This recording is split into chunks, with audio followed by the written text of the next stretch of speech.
নমস্কার বন্ধুরা, mixed up by silver চ্যানেলে আপনাদের সকলকে স্বাগত। আজ আমি আপনাদের বানিয়ে দেখাবো একটা হেলদি লাঞ্চ, চিকেন স্টু। এই গরমে একটু হালকা পাতলা লাঞ্চের খুবই দরকার। তাহলে চলুন দেখে নিই কীভাবে বানাচ্ছি।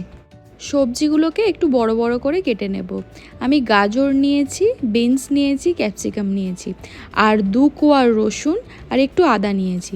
এতে চাইলে ব্রোকলি আর যার যা সবজি পছন্দ সেগুলো অ্যাড করে নিতে পারেন। আদাটা একটু লম্বা লম্বা করে নিয়েছি কেটে, আর রসুনটা একদম কুচি কুচি করে নিয়েছি। উইথ বোন চিকেন পিস, চিকেনটাকে ধুয়ে ভালো করে রেখে দিয়েছি। গ্যাস জ্বালিয়ে এবার কড়াটা বসিয়ে দিয়েছি। এই কড়াটা খুব গরম হওয়ার আগেই দিয়ে দেবো 1/2 চামচ বাটার। আজকে খুব অল্প বাটারেই রান্না করব, খুব হালকাভাবে বানাবো, একদম স্পাইসি বানাবো না। এর মধ্যে দিয়ে দেবো 3টে এলাচ, 3টে লবঙ্গ আর একটা দারচিনি। নেড়ে নিয়ে বাটারটা পুরো কড়ায় স্প্রেড করে দেবো। তারপর চিকেনের টুকরোগুলো দিয়ে দেবো, যাতে চিকেনটা দিলে না লেগে না যায়, সেই জন্যই কড়াতে স্প্রেড করে নিচ্ছি। এবার চিকেনটা দিয়ে মিডিয়াম টু লো ফ্লেমে ওই 3 থেকে 4 মিনিট মতো একটু প্রথম ভেজে নেব।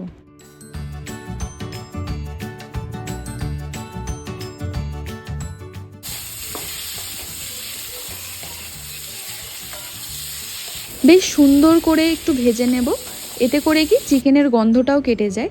একটু 3-4 মিনিট ভেজে নেওয়ার পর একদম মিডিয়াম টু লো ফ্লেমে ভেজে নিয়েছি। তারপর নুন আর পেঁয়াজের কুচিটা দিয়ে দিয়েছি। পেঁয়াজের কুচিটা নুনটা দেওয়ার পর আবার কিছুক্ষণ ভেজে নেব, ওই 3 মিনিট মতো আবার, বা তারও কম হতে পারে। মোটামুটি পেঁয়াজটা নরম হয়ে গেলেই এর মধ্যে এবার দিয়ে দেব রসুন কুচি, আদা কুচি আর যে সবজিগুলো আমি কেটে রেখেছিলাম, যেমন গাজর আর বিনস। এখন কিন্তু ক্যাপসিকামটা দেব না। এবার 1 চিমটি হলুদ আর 1/2 চামচ গোলমরিচ গুঁড়ো দিয়ে মাংসটার সাথে সবজিগুলো খুব ভালো করে ভেজে নেব। এতে করে সবজির টেস্টটাও কিন্তু খুব ভালো হয়।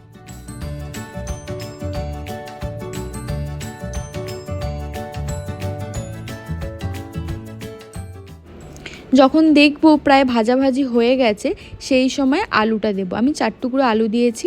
আলু প্রথম থেকে ভাজিনি এই কারণেই, কারণ জলটা দেওয়ার পর আলু খুব তাড়াতাড়ি সিদ্ধ হয়ে যায়। যখন দেখবেন যে সমস্ত ভাজাভাজি কমপ্লিট, এবার এর মধ্যে দিয়ে দেব গরম জল। যে যতটা স্যুপ খাবেন সেই অনুযায়ী জল দেবেন। আমি মোটামুটি বুঝে একটু জল দিয়ে দিলাম। এর মধ্যে এবার দিয়ে দেবো একটা টমেটো কেটে। টমেটোটা মিডিল থেকে কেটে আধখানা করে আমি দিয়ে দিয়েছি। আর যে ক্যাপসিকামগুলো রেখেছিলাম সেইটা এখন দেব, আগে দিইনি, তাহলে খুব তাড়াতাড়ি গলে যেত। একটু আদা কুচিও এর ওপর দিয়ে দিলাম, আর আরও 1/2 চামচ দিয়ে দিলাম গোলমরিচের গুঁড়ো।